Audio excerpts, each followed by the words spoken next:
નમસ્કાર વિદ્યાર્થી મિત્રો, વિષય આંકડાશાસ્ત્ર ભાગ 2 ધોરણ 12 અને પ્રકરણ નંબર 1 સંભાવના. વિદ્યાર્થી મિત્રો, છેલ્લા વિડીયોની અંદર આપણે લોકોએ અલગ અલગ ઘટનાઓ જે છે એ ઘટનાઓ વિશિષ્ટ ઘટનાઓનો અભ્યાસ કર્યો હતો. આજે આપણે એનું ઉદાહરણ નંબર 6 છે એ જોવા જઈ રહ્યા છે. જો વિદ્યાર્થી મિત્રો પેજ નંબર 10 છે તમારું, એમાં ઉદાહરણ નંબર 6 તમે જોઈ શકો છો. ઉદાહરણ નંબર 6 ની અંદર આપણને જે આપ્યું છે એ પ્રમાણે કે એક ટોપલીમાં 3 પીળા અને 2 ગુલાબી ફૂલ છે. આ ટોપલીમાંથી યાદચ્છિક રીતે એક ફૂલ પસંદ કરવામાં આવે છે. જો પસંદ થયેલ ફૂલ પીળું હોય તેને ઘટના A અને ગુલાબી હોય તેને ઘટના B વડે દર્શાવીએ છીએ. તો નીચેની ઘટનાઓ દર્શાવતા ગણ મેળવો અને પૂછેલ પ્રશ્નોનો જવાબ આપો. U A B A dash B dash A છેદ બી એ યોગ બી એ છેદ બી ડેશ અને એ ડેશ છેદ બી ડેશ. તો આ પ્રમાણે વિદ્યાર્થી મિત્રો અહીંયા છે, તમે જોઈ શકો છો. ઓકે, બીજું 10મો પ્રશ્ન છે કે આ યાદચ્છિક પ્રયોગ નિર્દેશાવકાશની પ્રાથમિક ઘટનાઓ જણાવો અને ઘટનાઓ A અને B પરસ્પર નિર્ભર ઘટનાઓ કહેવાશે. કારણ આપો. જો કહેવાતું હોય તો કારણ આપો.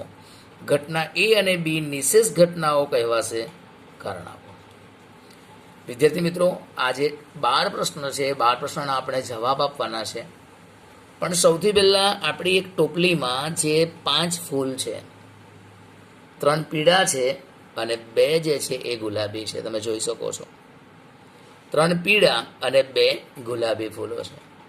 હવે વિદ્યાર્થી મિત્રો, 3 જે પીળા ફૂલ છે એને આપણે એક સંકેતમાં દર્શાવીએ.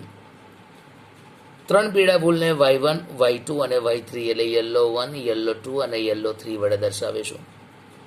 જ્યારે ગુલાબી એ ફૂલ છે એને પિંક 1 પિંક 2 એટલે p1 અને p2 વડે દર્શાવીશું.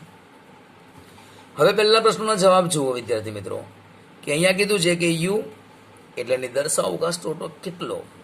તો નિદર્શાવકાશ એટલે ટોપલીમાં કુલ 5 ફૂલ છે વિદ્યાર્થી મિત્રો. y1 y2 y3 p1 અને p2 તમે જોઈ શકો છો. તો આ પ્રમાણે આપણે જવાબ આપવાનો છે. નંબર 1 u બરાબર y1 y2 y3 p1 અને p2. આ નિદર્શાવકાશ છે, આ u છે, આ પહેલો જવાબ છે. બીજો પ્રશ્ન છે ઘટના A. આપણને કીધું હતું કે પીળા ફૂલ પસંદ થાય એ ઘટના A, એનો નિદર્શાવકાશ કેટલો? તો A બરાબર y1 y2 અને y3 આ હોઈ શકે. એવી રીતે ઘટના B કે ગુલાબી ફૂલ પસંદ થાય તો એને ઘટના B કહીએ છીએ અને એની અંદર 2 ફૂલ આવે p1 અને p2. વિદ્યાર્થી મિત્રો, આપણો પ્રશ્ન નંબર 4 હતો કે A ડેશ નિદર્શાવકાશ યુમાં હોય પરંતુ એમાં ન હોય, એટલે છાબડીમાં હોય. છાબડી આપણો નિદર્શાવકાશ છે, પણ એમાં ના હોય એટલે પીળા ફૂલ ના હોય તો કેવા વિદ્યાર્થી ફૂલો હોય? ગુલાબી. p1 અને p2 તમે જોઈ શકો છો અહીંયા. અને u માઇનસ એ પણ કહેવાય, એટલે u આખો જે છે 5 ફૂલો, એમાંથી આપણે આ ફૂલો છે એ બાદ કરી દેવાનું છે વિદ્યાર્થી મિત્રો. બરાબર, આપણે એને અહીંયા બાદ કરી દઈશું. તો આ પ્રમાણે કરીશું, y1 y2 અને y3 તરીકે ઓળખીશું. ઓકે, એટલે p1 અને p2 આપણને મળશે. હવે વિદ્યાર્થી મિત્રો જોઈએ આપણે આગળ. તો બી ડેશની વાત કરી છે. તો બી ડેશ કોને કહેવાશે?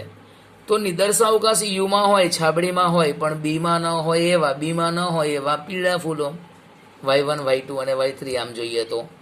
એટલે ટોટલ નિદર્શાવકાશ યુ 5 ફૂલો, એમાંથી બી વાળા નિકાલ દો તો રહેશે કેટલા? y1 y2 અને y3. આ છે તમારો બી ડેશ. હવે એ છેદ બી. એ છેદ બી એક ખાલી કણ છે વિદ્યાર્થી મિત્રો, કારણ કે કોઈ એવા ફૂલ નથી કે અડધા પીળા હોય ને અડધા ગુલાબી હોય. બધા જ પીળા, સંપૂર્ણ પીળા છે અને બધા જ સંપૂર્ણ ગુલાબી છે. એટલે અહીંયા એ છેદ બી જે છે વિદ્યાર્થી મિત્રો એ નલ સેટ છે, ખાલી ગણ છે. બરાબર છે. ત્યાર પછીનો પ્રશ્ન 7મો પ્રશ્ન છે આપણો કે એ યોગ બી. આપણે જોઈએ છે કે એ યોગ બીમાં છાબડીમાં ટોટલ 5 ફૂલ છે, એટલે y1 y2 y3 યોગ p1 અને p2, એટલે આ 5 ફૂલોને એ યોગ બી. અહીંયા આ મુદ્દા પર આપણે એવું આવી શકે કે વિદ્યાર્થી મિત્રો આ નિશેષ ઘટનાઓ છે, આના સિવાય બીજા કોઈ ઘટકો રહેતા નથી. એટલે એને નિશેષ ઘટના તરીકે પણ આપણે ઓળખી શકીએ છીએ. બરાબર છે, નિશેષ ઘટના પણ કહેવાશે વિદ્યાર્થી મિત્રો. હવે આપણે જોઈએ આગળ, તો એ છેદ બી ડેશ, એ છેદ બી ડેશ જોવું છે. તો એ છેદ બી ડેશમાં એટલે બીમાં ન હોય અને એમાં હોય, અથવા એવું કહી શકાય કે એ એટલે y1 y2 y3 અને બી ડેશ આપણે આગળ જોયો હતો કે y1 y2 y3 એનો છેદ, એટલે જવાબ શું મળશે? y1 y2 અને y3.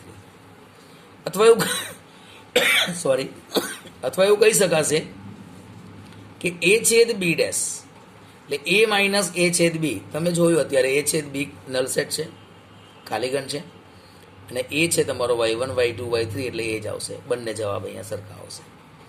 એક્ઝેક્ટલી એવી રીતે 9મો પ્રશ્ન આપણે જોઈએ વિદ્યાર્થી મિત્રો. તો 9મા પ્રશ્નની અંદર કીધું છે કે એ ડેશ છેદ બી, એ ડેશ છેદ બી એટલે P1 P2 એટલે એમાં ના હોય અને બીમાં હોય, એટલે એ ડેશ કોને કહેવાય? તો કે P1 P2 અને બી કોને? તો એ બી તો P1 P2 છે જ, એટલે P1 P2 મળશે. અથવા આપણે આ પ્રમાણે કહી શકીએ કે એ ડેશ છેદ બી ને બી માઇનસ એ છેદ બી, એ છેદ બી નલ સેટ છે એટલે બી છે તમારો એ જ આવશે. ઓકે વિદ્યાર્થી મિત્રો. હવે 10મો પ્રશ્ન જોઈએ આપણે. 10મા પ્રશ્નની અંદર આપણને વાત કરી છે કે પ્રાથમિક ઘટનાઓ એટલે યાદચ્છિક પ્રયોગ યુના એક ઘટકીય ઉપગણ, એક જ ઘટકનો ઉપગણ હોય એને પ્રાથમિક ઘટકો કહીએ છીએ આપણે. જુદી જુદી પ્રાથમિક ઘટનાઓ E1 E2 E3 E4 અને E5 એ મુજબ દર્શાવી. આપણને E1 E2 E3 E4 અને E5 આપેલી છે. બરાબર છે. અહીંયા y1 y2 અને y3 P1 અને P2 ટોટલ 5 ઘટનાઓ, 5 ઘટકો છે એટલે 5 પ્રાથમિક ઘટનાઓ આપણે કહી શકીએ છીએ. 11મો પ્રશ્ન હતો ઘટનાઓ એ અને બી પરસ્પર નિવારક ઘટનાઓ કહી શકાય. નિવારક ઘટના એટલા માટે કે ઘટના એ અને બી જે છે એ ખાલી ગણ, એને છેદ ગણ છે એ ખાલી ગણ છે, એકબીજાને પરસ્પર છેદતી નથી. બરાબર. પરસ્પર નિવારક ઘટનાઓની વ્યાખ્યા મુજબ એ છેદ બી બરાબર ખાલી ગણ હોય, તો અહીંયા જોયું આપણે ખાલી ગણ છે એટલે આ પરસ્પર નિવારક છે. ત્યાર પછીનો પ્રશ્ન હતો વિદ્યાર્થી મિત્રો આપણો કે ઘટના એ અને બી નિશેષ ઘટનાઓ છે. હા, છાબડીની અંદર રહેલા 5 ફૂલો છે એ જ એનો નિદર્શાવકાશ છે, એના સિવાય બીજા કોઈ રંગનું ફૂલ નથી, એટલે અને એ યોગ બી બરાબર યુ પણ થાય છે વિદ્યાર્થી મિત્રો, એટલે એને આપણે શું કહીશું? નિશેષ ઘટનાઓ તરીકે ઓળખીશું. તો આ હતું ઉદાહરણ નંબર 6. સરસ મજાનું હતું. એમાં 12 પ્રશ્નો સમાયેલા હતા, 12 આપણે જવાબ આપ્યા છે. ઉદાહરણ નંબર 7 તરફ નજર મારીએ વિદ્યાર્થી મિત્રો કે એક યાદચ્છિક પ્રયોગની ઘટનાઓ એ અને બી નીચે મુજબ છે. એની અંદર 1 2 3 4 છે, બેની અંદર -1 0 અને 1 છે. બરાબર. જો નિદર્શક અવકાશ યુ એ યોગ બી હોય તો નીચેની ઘટનાઓ દર્શાવતો ગણ મેળવો. વિદ્યાર્થી મિત્રો, આ જ વસ્તુ મેં તમને એક આકૃતિ દ્વારા બતાવી શકું છું. તમે જોઈ શકો છો એક આકૃતિ દ્વારા કેવી રીતનું હોઈ શકે, ને એક આકૃતિ દ્વારા આપણે જોઈશું. જુઓ,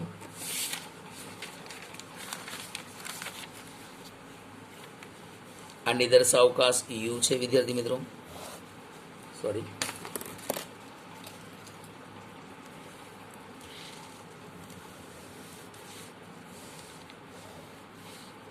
આ નિદર્શાવકાશ યુ છે આપણો, અને એની અંદર આ ઘટના એ છે અને આ ઘટના બી છે, એ અને બી.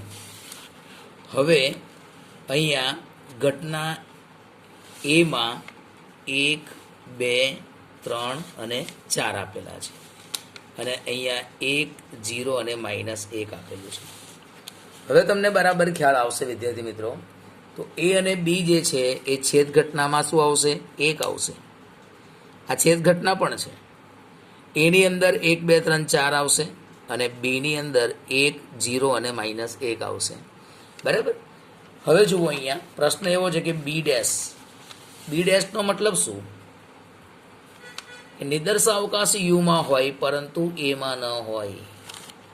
આ જે છે 2 3 4 જે છે, આ 2 3 અને 4 એને આપણે બી ડેશ તરીકે ઓળખીશું. વિદ્યાર્થી મિત્રો તમે જોઈ શકો છો બી ડેશ નંબર 1 નંબર 1નો જવાબ જુઓ અહીંયા 2, 3 અને 4 મેં તમને બતાવી દઉં 2, 3 અને 4 આપેલો છે, બરાબર છે. આ બી ડેશ છે. એવી રીતે બીજો પ્રશ્ન આપણે જોઈએ ત્યાં. બીજો પ્રશ્ન એવો છે કે એ ડેશ છેદ બી. તમે જુઓ અહીંયા બીજો પ્રશ્ન એવું કહે છે વિદ્યાર્થી મિત્રો,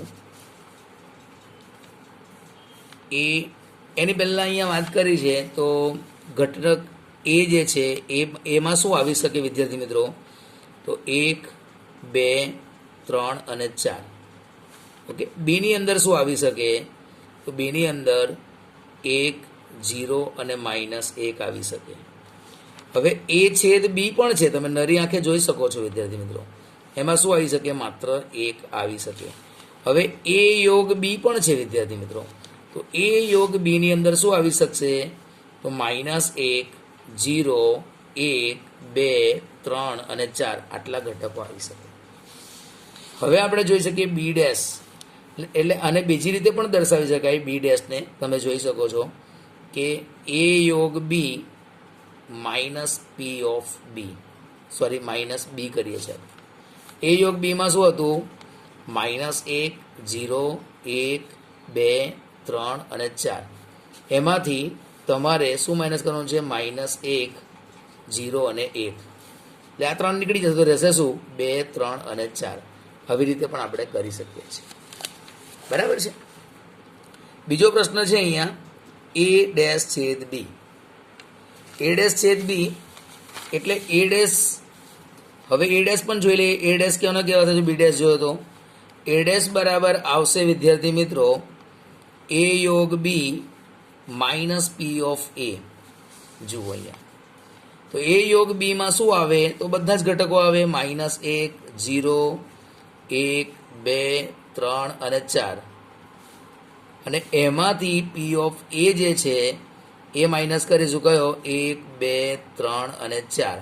તો વિદ્યાર્થી મિત્રો 1, 2, 3 અને 4 નીકળશે તો રહેશે શું, -1 અને 0 આ બે રહેશે અને એ ડેશ કહેવાશે. હવે પ્રશ્ન આપણો કયો છે કે પ્રશ્ન એવો છે કે એ ડેશ છેદ બી, એ ડેશ છેદ બી શોધવાનું છે આપણે. હવે એ ડેશમાં આ બંને આવશે અને બીમાં કોણ આવશે, તો બીની અંદર 1 પણ સમાવેશ થશે. એટલે અહીંયા એ ડેશ છેદ બીની અંદર તમે જોઈ શકો છો કે -1 અને 0 આવશે, -1 અને 0 આવશે. એવી રીતે a માઇનસ બી એટલે છેદગણ પણ માઇનસ થઈ જશે. એમાં જે છેદે છે તે 1 એટલે 2, 3 અને 4 આવશે, બરાબર છે. જો a માઇનસ બીની અંદર શું આવી શકે, તો આખો જ બી નીકળી જાય એટલે 2, 3 અને 4. એટલે આ 2, 3 અને 4 જે છે એ અહીંયા આવશે. વિદ્યાર્થી મિત્રો અહીંયા છેદગણમાં પણ જોઈ લીધું, છેદગણમાં શું આવશે, 1 આવશે. યોગગણમાં આ પ્રમાણે આવશે. તો આ પ્રમાણે આગલી જો આપણે નિશ્ચિત ઘટનાઓ જે છે, વિશિષ્ટ ઘટનાઓ જે છે એને જો આપણને ખબર હશે તો આવા જે દાખલાઓ હશે એ સરળતાથી આપણે કરી શકીશું. હવે આપણે જોઈ રહ્યા છીએ ઉદાહરણ નંબર 8. તો પ્રથમ 50 પ્રાકૃતિક સંખ્યાઓમાંથી એક સંખ્યા યાદચ્છિક રીતે પસંદ કરવામાં આવે છે. નીચેની ઘટનાઓ દર્શાવતા ગણ મેળવો. હવે પસંદ કરેલ ઘટના 5 અથવા 7ની ગુણક હોય, બરાબર.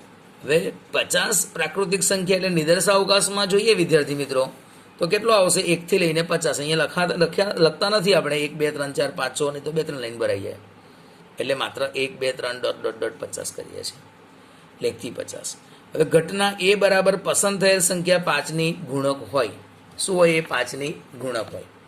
હવે 5ની ગુણકમાં આપણે 5 ને ગુણો, 5, 10, 15, બરાબર. પછી 20, 25, 5 ઉમેરતા જાઓ, 30, 35, 40, 45 અને 50. એટલે આ સંખ્યાઓ મળી આપણને 1, 2, 3, 4, 5, 6, 7, 8, 9, 10. આ ઘટના એ છે કે જે 5ની ગુણક હોય. ઘટના બી કીધું છે એમાં કે પસંદ કરેલ સંખ્યા 7ની ગુણક હોય. એટલે 7, 14, 21, 28, 35, 42 અને 49. વિદ્યાર્થી મિત્રો અને હું એક આકૃતિમાં દર્શાવી દઉં છું અને પછી આપણે બધા જ પ્રશ્નોનો જવાબ આપી શકીએ છીએ. બહારની જે સાઈડ જે 1 થી 50 આખા સમાયેલા છે, પણ કેટલાક એવા ઘટકો જે છે વિદ્યાર્થી મિત્રો, માનો કે અહીંયા 35 જે છે એ આમાં છે, એટલે 5, 10, 15, 20, 25, 30, 35, 50 સોરી 7, 14, 21, 28, 35, 42 અને 49. તો આ ઘટના એ અને ઘટના બી. હવે આપણે નેક્સ્ટ વિડીયોમાં જ્યારે મળીએ છીએ ત્યારે વિદ્યાર્થી મિત્રો આપણે આને જોઈશું અને આગળ કરીશું. Okay, good bye.